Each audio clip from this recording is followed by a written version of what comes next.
সূরা বাকারার শেষ 2টি আয়াত পড়ে রাতে ঘুমাবে, ওই ব্যক্তি যদি ওই রাত্রিতে মৃত্যুবরণ করে, এই 2টি আয়াতই তাকে জান্নাতে নিয়ে যাওয়ার ব্যাপারে যথেষ্ট হয়ে যাবে। সুবহানাল্লাহ। 185 এবং 286 নম্বর আয়াত, এই 2টা আয়াতের মর্যাদাটাই ভিন্ন। আপনি খুললে পেয়ে যাবেন, সহিহুল বুখারীতে হাদিসটি বর্ণিত হয়েছে, হাদিস নাম্বার 5040। আবু মাসুদ আনসারী রাদিয়াল্লাহু তাআলা আনহু বলেন, রাসূল সাল্লাল্লাহু আলাইহি ওয়াসাল্লাম বলেছেন, যেই ব্যক্তি রাত্রিবেলাতে সূরা বাকারার শেষ 2টি আয়াত তেলাওয়াত করে ঘুমাবে, নবী সাল্লাল্লাহু আলাইহি ওয়াসাল্লাম বলছেন তার জন্য এই 2 আয়াতই যথেষ্ট হয়ে যাবে। সুবহানাল্লাহ। যথেষ্ট হয়ে যাবে মানে কথাটা বুঝতে পারলেন না?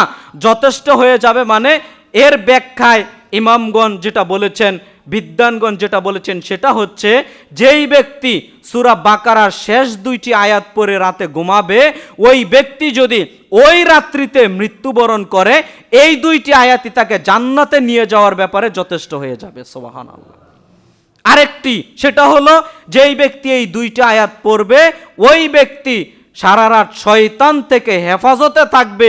এ কারণে নবী সাল্লাল্লাহু আলাইহি সাল্লাম বলছেন তার জন্য যথেষ্ট হয়ে যাবে। সম্মানিত দ্বীনি মুসলিম ভাই বোন, বিবরণগুলো দ্বারা বোঝা যাচ্ছে আপনি যদি সূরা বাকারার শেষ 2টি আয়াত পড়েন, হ্যাঁ বলতে পারেন হুজুর পারি না, দেখে দেখে পড়লে কি ফজিলত পাবো?